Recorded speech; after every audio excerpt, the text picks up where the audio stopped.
Bonjour Sabrina, Bonjour Fanta, comment vas-tu? très bien, merci. Écoute Sabrina, je vais commencer par te remercier d'accepter de m'accorder cette interview d'expert. Tu es micronutritionniste, je crois que c'est comme ça C'est qu'on ça? dit, exactement. Et comme tu le sais, je suis coach de manager.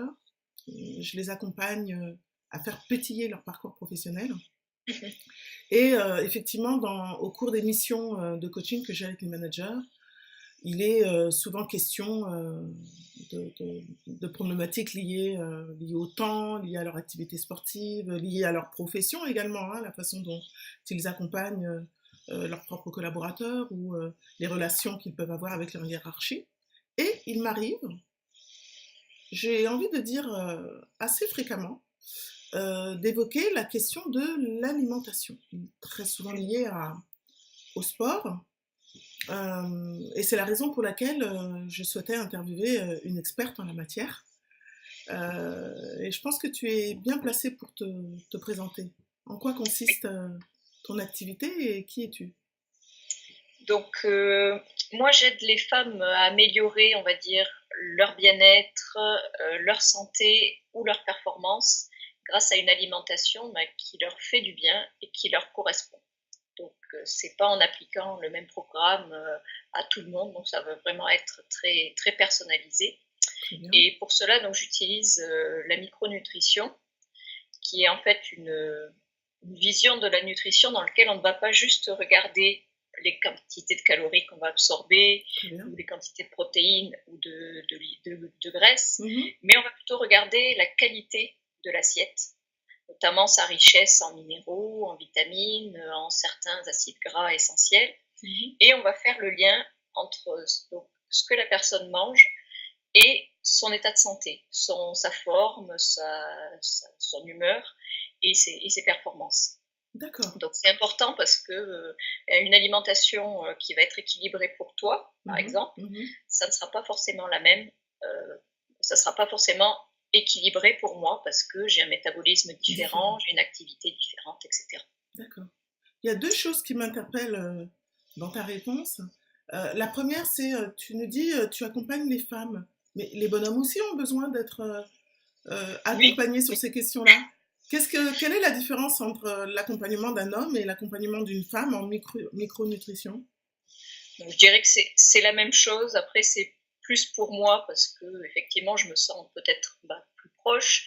Et c'est surtout que je fais pour l'instant beaucoup de consultations à domicile. Donc D'accord, c'est vrai que je me sens aussi plus entendu. à l'aise avec les femmes. Voilà. Très bien, super. Mais les hommes sont les bienvenus. Ah, tant mieux. Ça leur fera plaisir. Je te remercie.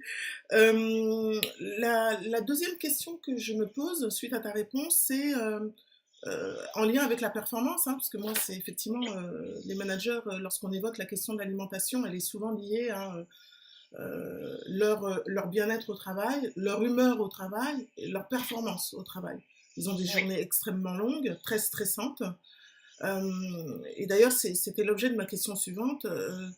Quel est l'impact d'une mauvaise alimentation sur les performances professionnelles? Est-ce que tu es en mesure de répondre à ce genre de questions? Oui, bien sûr.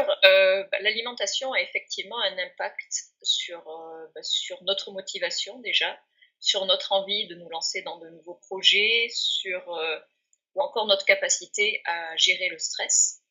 Donc c'est vrai que tout ça, ça intervient via ce qu'on appelle alors, des neurotransmetteurs. Donc, c'est un mot qui peut paraître un peu barbare, mais peut-être si je te parle de dopamine, de Absolument, sérotonine, bien voilà, sûr, ça va te parler davantage. bien Donc ça, sûr. c'est des molécules qui vont jouer sur notre cerveau D'accord. et qui sont fabriquées à partir des protéines qu'on va absorber, donc de la viande, du poisson et autres.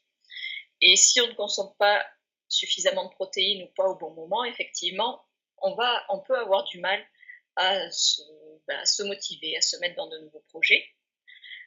Si on ne consomme pas d'aliments suffisamment riches en magnésium, on peut avoir du mal à gérer ce stress. Donc le stress, bien sûr, il est un peu partout, je dirais, il est constant. Après, ce qui va différencier d'une personne à l'autre, c'est la capacité à le gérer, la capacité à réagir plus ou moins bien à ce stress. Et ensuite, il y a aussi, par exemple, l'influence sur notre concentration. Par exemple, enfin, pense qu'il y a beaucoup de gens qui ont un peu un manque de concentration juste avant manger, par exemple, vers 11h, 11h30, ou plutôt sur les coups de 4-5 heures, parce que notre corps est en hypoglycémie, notre cerveau manque un peu de sucre, et donc on a du mal à se concentrer.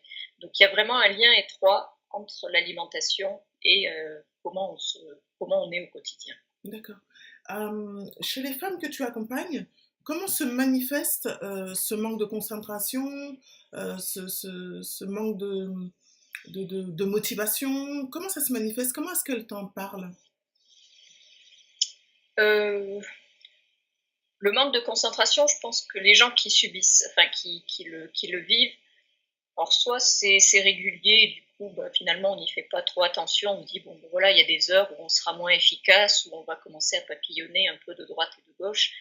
C'est pas forcément des choses qui remontent, mais plus en creusant un peu, on se rend compte que quand on a par exemple un petit déjeuner un peu plus adapté, ah tiens, on est efficace jusqu'à midi et demi, 1 heure sans problème.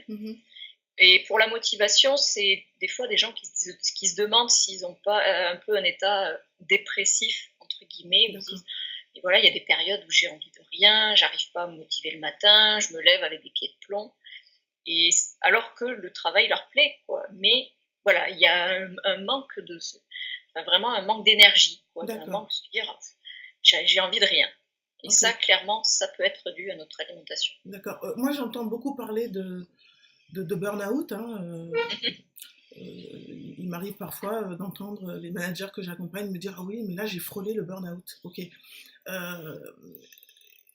Alors, non pas que je remets en question ce qu'ils me disent, mais je me demande si l'analyse est juste.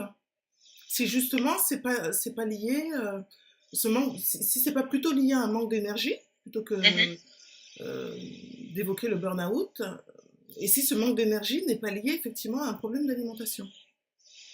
Alors, en fait, le stress comme le burn-out sont des réactions, je dirais, physiologiques et naturelles. En fait, donc, je vais expliquer ça un petit peu scientifiquement, mais je vais essayer de simplifier. En gros, quand on est stressé, quand on a donc quelque chose qui nous met dans un état de stress, on va avoir tout un jeu d'hormones qui vont se mettre en branle. Donc ça va commencer par la sécrétion d'adrénaline, puis de cortisol. Cortisol, c'est vraiment une hormone du stress. Et bon, ça, c'est ponctuel, mais si le stress devient répétitif, donc tous les jours, on a des deadlines qui arrivent, des nouvelles contraintes, on va avoir donc ce cortisol qui va s'accumuler et d'autres neurotransmetteurs, donc la sérotonine, la dopamine, qui vont finir par s'épuiser. À force d'être sécrétés, au bout d'un moment, on arrive à court. D'accord. Et là, ça va avoir vraiment des répercussions sur notre façon de gérer, enfin notre difficulté à gérer le stress, sur sur notre sommeil aussi, ça va influencer sur notre écoute, notre vigilance, notre écoute, notre façon de... Oui, exactement, la motivation, enfin tout ça, on va commencer à arriver un peu au bout. Et alors notre corps continue à essayer de s'adapter jusqu'au moment où si ça continue encore, là on a notre cortisol qui montait, bloom, qui va s'effondrer lui aussi. Et alors là c'est une désadaptation complète, donc il y a le corps qui craque. D'accord. Et là c'est vraiment parce que il n'y a plus rien pour le faire carburer en fait. Il y a vraiment, toutes les hormones sont à zéro, enfin les hormones qui nous font bouger, on va dire, elles sont toutes à zéro, et effectivement là je dirais, c'est pas exactement une déprime, mais c'est un stade où on ne peut plus rien faire. Voilà. Malgré notre bonne volonté. Bien sûr. Ouais. Et c'est là que je me dis qu'il peut y avoir effectivement confusion avec les symptômes d'un burn-out, alors que si effectivement on corrigeait sa façon de s'alimenter, parce qu'effectivement l'accumulation d'une mauvaise alimentation peut conduire à ce type d'attitude, de comportement. Exactement. Donc quand on sent effectivement qu'on a ce stress qui commence à devenir chronique, on peut agir avec l'alimentation. Donc notre alimentation, pour moi, elle ne va pas être vraiment anti-stress. Par contre, elle va nous aider à mieux gérer les conséquences du stress. donc à retrouver cette motivation, à retrouver un peu cette envie de rentrer dans des nouveaux projets. D'accord. Si on consomme, enfin, il y a quelque chose aussi qui est assez fou, je dirais, c'est que quand on est stressé, on va éliminer davantage de magnésium dans nos urines. D'accord. Et le problème, c'est que quand notre corps manque de magnésium, on est plus sensible au stress. Donc c'est vraiment une spirale. Et si on n'arrive pas au milieu en se disant, bon, mais là, il faut vraiment que je me complémente en magnésium, on va devenir de plus en plus sensible au stress et on va rentrer dans cette spirale. Donc l'alimentation va vraiment nous aider, mais de toute façon, il faudra quand même en amont faire quelque chose pour corriger ce stress chronique parce qu'on ne peut pas vivre dans ce stress-là. Donc pour ça, il y a des moyens comme la sophrologie, la méditation, la respiration, la conscience, etc. Mais effectivement, l'alimentation va quand même aider et va venir compléter tout ça. D'accord, très bien. Alors, qu'est-ce que tu recommandes pour bien commencer sa journée? Qu'on soit un homme, une femme, un sportif ou pas, j'imagine qu'il y a une recette qui marche pour chacun, même si effectivement j'ai bien compris que l'accompagnement en micronutrition était très personnalisé en fonction de son métabolisme. Mais néanmoins, y a-t-il une recette pour bien démarrer sa journée? Alors, oui, enfin, c'est vrai que le petit déjeuner, je dirais, c'est un repas très important de la journée parce que c'est le premier repas de la journée après avoir jeûné pendant au moins 10 heures. Donc, il faut recharger un peu les batteries. Et donc, c'est à ce moment-là, dans la matinée, où on va sécréter tous ces neurotransmetteurs, donc la dopamine, qui va agir comme un starter un peu pour notre journée. Donc, clairement, le petit déjeuner tel qu'on le fait actuellement en France, qui est le pain blanc, la confiture, le Nutella, les céréales petit déjeuner, en fait, c'est tout ce qu'il faudrait éviter. Wow. Parce que c'est un petit déjeuner qui est très riche en glucides, donc des sucres qui se digèrent très vite. Donc déjà, ça va entraîner une hypoglycémie en général vers 10h30, 11h, un manque de concentration. Et en plus, on manque vraiment de protéines. Et c'est les protéines qui vont servir à sécréter tous ces neurotransmetteurs, donc toute cette dopamine et autres. Donc, en fait, un petit déjeuner idéal, ce serait plutôt un petit déjeuner à base de protéines et de gras. Alors, concrètement, ça veut dire quoi? Est-ce que donc, je peux manger en fait, c'est un peu, je dirais, pour caricaturer, c'est un peu le petit déjeuner anglo-saxon. Ah, les œufs, le bacon. Mettre des œufs, voilà. Alors, le bacon, je dirais quand même à petite dose, parce que du gras, oui, mais si ça peut être du bon gras, c'est quand même mieux. Ok. Mais effectivement, le matin, un œuf à la coque ou un œuf au plat, ce serait l'idéal. Déjà parce que, enfin, essaye, tu vas voir, tu vas pas avoir faim jusqu'à midi 30, là, il n'y a pas de problème. D'accord. Donc, un œuf à la coque tous les matins, c'est pas... Il n'y a pas de problème. Ok. Il n'y a pas de souci. C'est vrai qu'avant, on disait qu'il fallait manger maximum, je crois que c'était 3 ou 4 œufs par semaine. Maintenant, on est monté largement au-dessus, à moins d'avoir vraiment des problèmes de santé. Entendu. Il n'y a pas de souci de consommer même 2 œufs par jour, c'est pas un problème. Super. Donc, l'idéal, ce serait effectivement 1 ou 2 œufs. Ça peut être ensuite un thé, idéalement un thé vert, donc pour apporter le liquide et se réhydrater. D'accord. Un fruit, et pas un jus de fruits. Un fruit. Très différent. Un fruit. Ça peut être une poignée d'oléagineux, donc des noix, des amandes, pour faire le plein de bons gras. D'accord. Et on peut compléter ça par peut-être par une tranche de pain complet ou par un yaourt. Enfin voilà. Ça va être des protéines, du gras, donc sous forme d'oléagineux, ça peut être du beurre d'amande par exemple, plutôt que le Nutella. Remplaçons-le par le beurre d'amande. Il y aura moins de sucre, il y aura des bonnes graisses. D'accord. Donc voilà. Et surtout mettre un fruit et pas un jus de fruit, parce que c'est vrai qu'en France, on dit le jus de fruit comme le produit sain, mais un jus de fruit, en fait, c'est le sucre des fruits. Il n'y a plus de fibres dedans. Les vitamines, vu que souvent c'est pasteurisé, il n'y en a pas des masses. Donc clairement, un fruit frais, il n'y a rien de mieux. Entendu. Ok, très bien. Et alors, du coup, je pense aux enfants, hein, mes managers ont aussi des enfants. Ils leur donnent le même petit déjeuner, je pense. C'est ça, alors. C'est un... Disons que pour un adulte, on recommande 2 portions de protéines, donc ça va être soit 2 œufs, soit un œuf, du jambon, soit un œuf et du fromage. Pour les enfants, ça sera plutôt une seule portion de protéines, ça suffira. C'est une question de quantité pour les enfants. C'est ça, ça peut être un œuf, ça peut être un yaourt, ça peut être du fromage, une portion de fromage frais, ou voilà, une tartine avec dessus du fromage frais et des fruits. Par exemple, en été, on peut mettre des figues. Enfin, voilà, il y a de quoi faire. Ok, très bien. Alors, on l'a évoqué tout à l'heure, le manager vit dans un univers de stress continu, un speed continu. Quel conseil alimentaire peut-on donner à un manager? Alors déjà, c'est de commencer sa journée, donc comme je le disais, par un bon petit déjeuner avec des protéines. D'accord. Donc, déjà, ça va aider. De consommer des produits riches en magnésium. Donc, le magnésium, comme je te l'avais dit, ça aide à gérer son stress. Donc, bonne nouvelle, hein, le chocolat noir, c'est plein de magnésium. Donc, j'en prends 2 carrés par pour jour, manger du chocolat. Voilà. Donc, le chocolat noir, il y a, le chocolat au lait aussi en contient, mais forcément, il y en aura un petit peu moins. Plutôt chocolat noir, des fruits, notamment tout ce qui va être fruits secs, donc la figue, l'abricot sec, les raisins secs vont contenir du magnésium. D'accord. Tout ce qui va être oléagineux, donc les noix, les amandes, vont contenir également. Donc, voilà, la banane, enfin voilà, donc tous ces produits-là, on peut y aller, faut pas hésiter.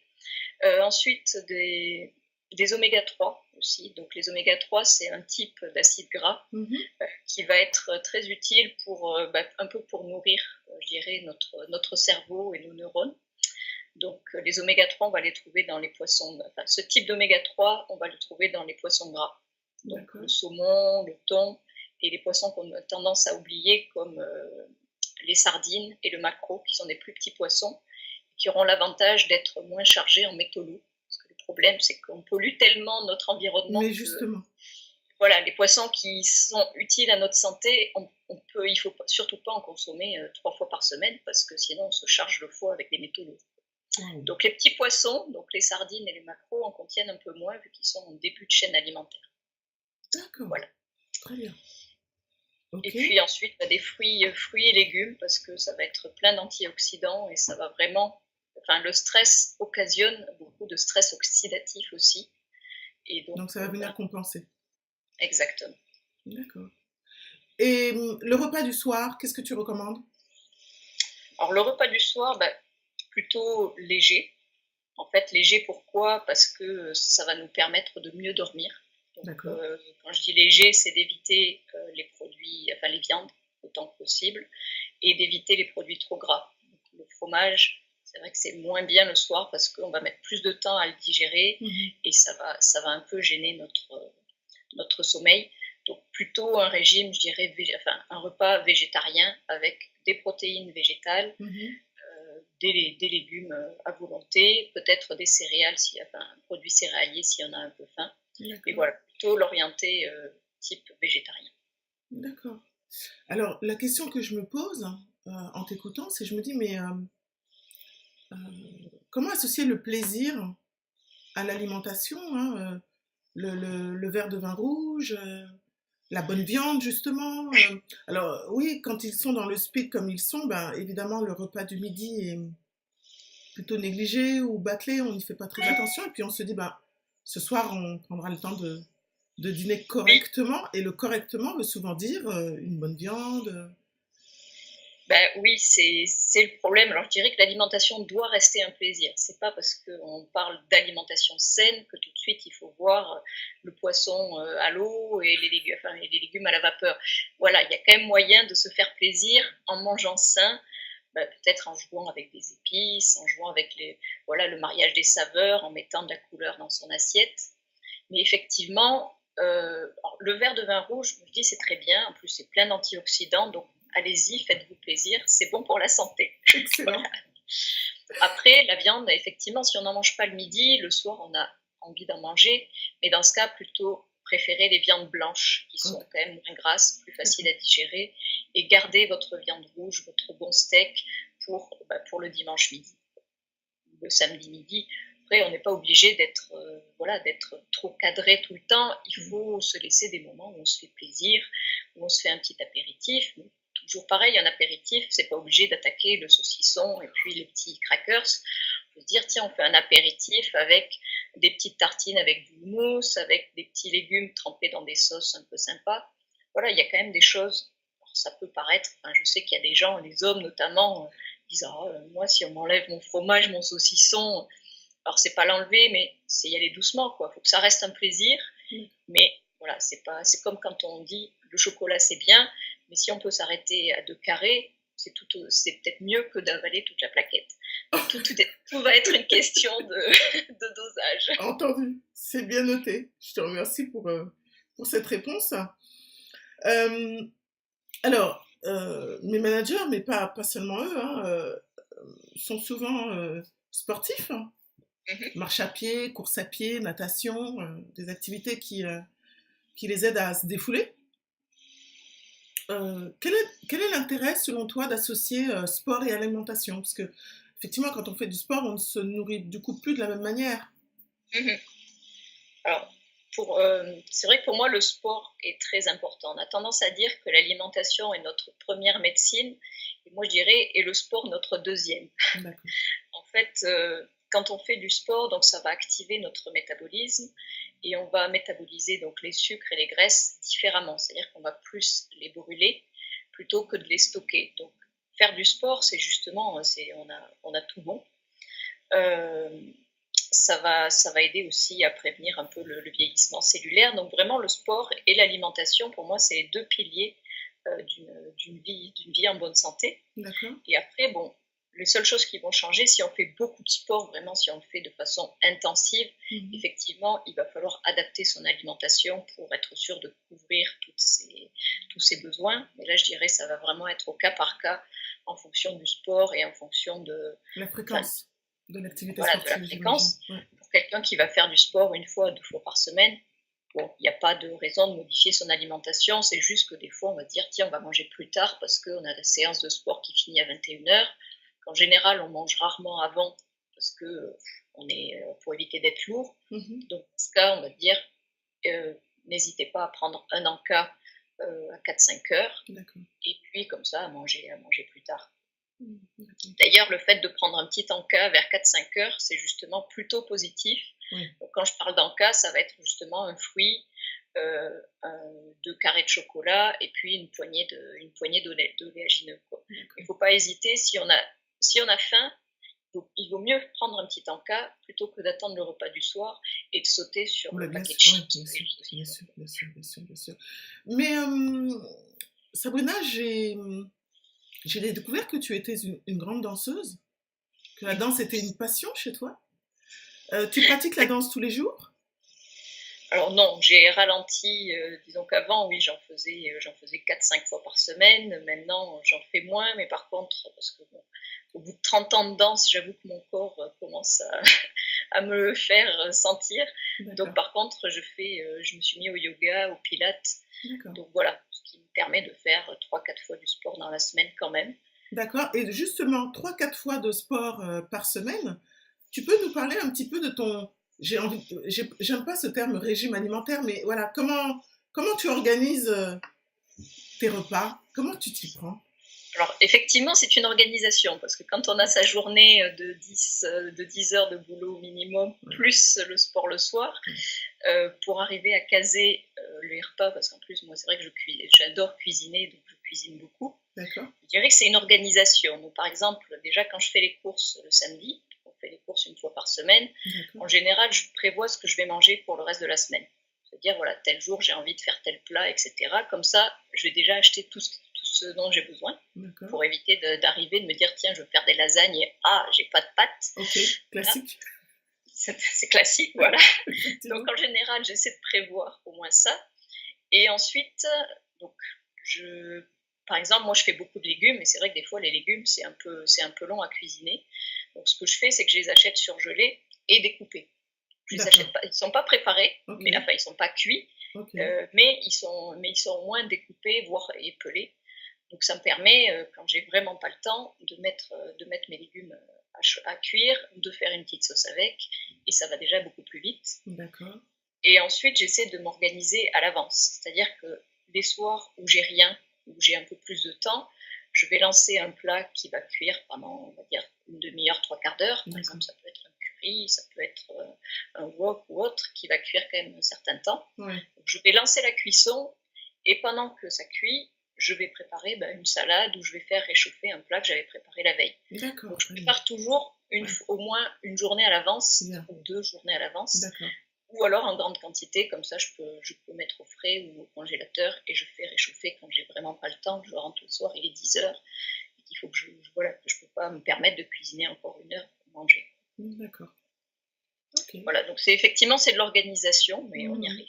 On y arrive. C'est très bien, ça me va bien. Selon toi,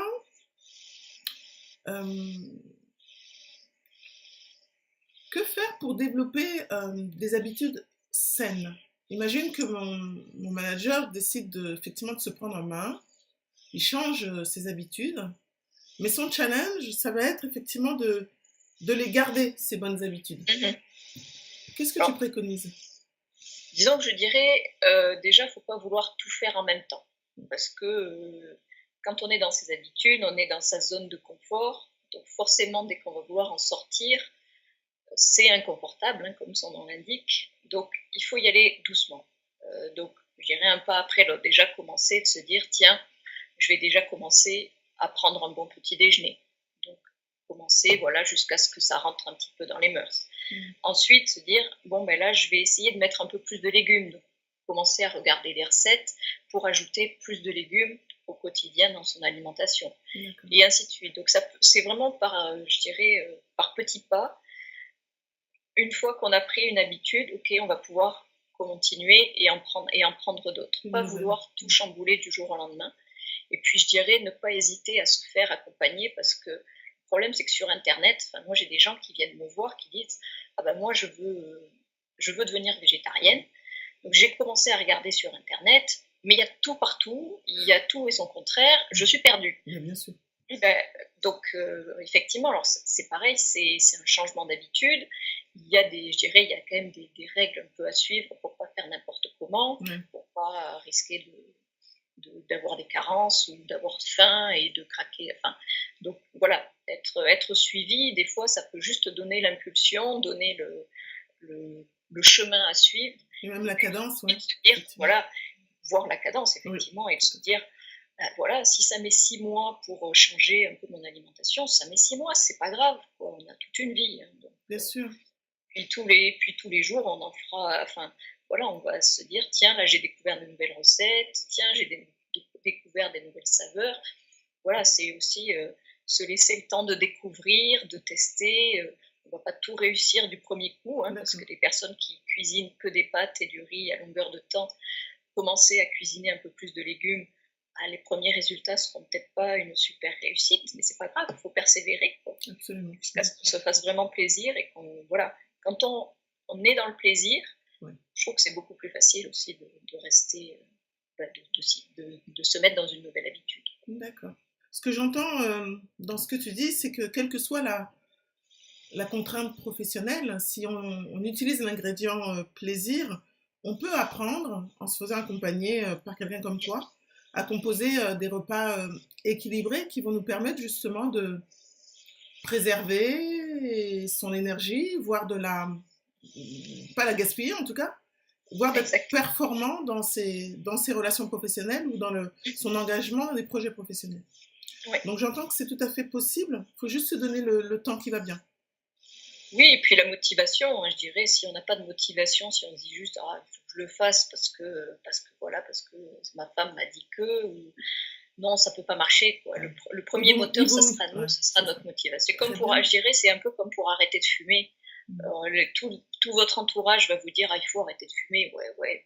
Puis c'est le jour où nous, on l'a décidé, parce qu'on s'est dit, non, ça peut plus continuer comme ça, je bousille ma santé, où là, effectivement, on va vraiment arriver à arrêter de fumer. Mais si on fait juste ça pour faire plaisir à son homme où ça ne peut pas forcément marcher sur le long terme, je dirais.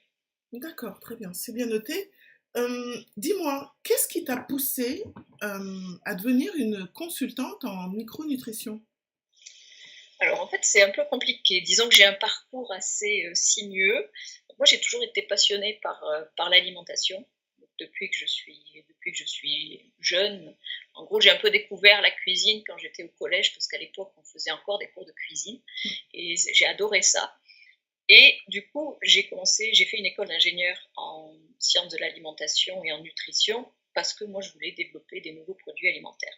D'accord, J'ai commencé dans ce domaine, j'ai travaillé 10 ans dans le domaine de l'agroalimentaire, à développer des produits, puis après en faire le marketing. d'accord, Et jusqu'au jour où je me suis dit, ça ne peut pas continuer parce que j'ai du mal à trouver soit c'était les sociétés dans lesquelles je travaillais, soit c'était les produits sur lesquels je travaillais, mais ça correspondait pas toujours à mon éthique et à ce que je voulais apporter au monde, en gros. d'accord. Ta Donc du contribution. coup, exactement. Donc du coup, j'ai commencé, je me suis mis à mon compte en développant d'abord une gamme de barres énergétiques pour les femmes sportives et les femmes actives. D'accord, Et je me suis formée à la micronutrition. Donc j'avais déjà des connaissances en nutrition, j'ai découvert la micronutrition. bien sûr. Et c'est vraiment ça qui m'a amenée à me dire, ben, voilà, maintenant j'ai beaucoup de connaissances, mais alors j'ai commencé à les transmettre via un blog. Puis je me suis dit, mais voilà, j'ai envie d'aller quand même plus loin parce que finalement, le fait de pouvoir aider les gens, de leur apporter mon aide et de les guider, c'était vraiment quelque chose voilà, qui me manquait et qui m'a motivée à passer le cap. D'accord, très bien. Ben, je te remercie, Sabrina, mais comment est-ce que mes managers peuvent te joindre? Alors mes managers, ils peuvent me joindre, par mail, j'ai un site web, sinon naturemove.com. Naturemove.com. Voilà, naturmove.com. D'accord. J'ai une page Facebook, j'ai Instagram, sinon par téléphone, par mail, bref. Tous les moyens, même le pigeon voyageur, ça devrait pouvoir marcher. Excellent. Ben écoute, je te remercie beaucoup, Sabrina. Merci à toi. Je ne manquerai pas de parler de tes activités à mes clients, Merci, c'est gentil. qui, à mon avis, seront très intéressés par ton approche, compte tenu du fait que ça les aidera à devenir plus performants. Enfin, en tout cas, c'est un domaine sur lequel ils peuvent agir. Exactement. Très bien. Ben écoute, merci à toi et on Merci se dit à beaucoup. très bientôt. À bientôt. Au Au revoir. revoir. Bon après-midi. Merci.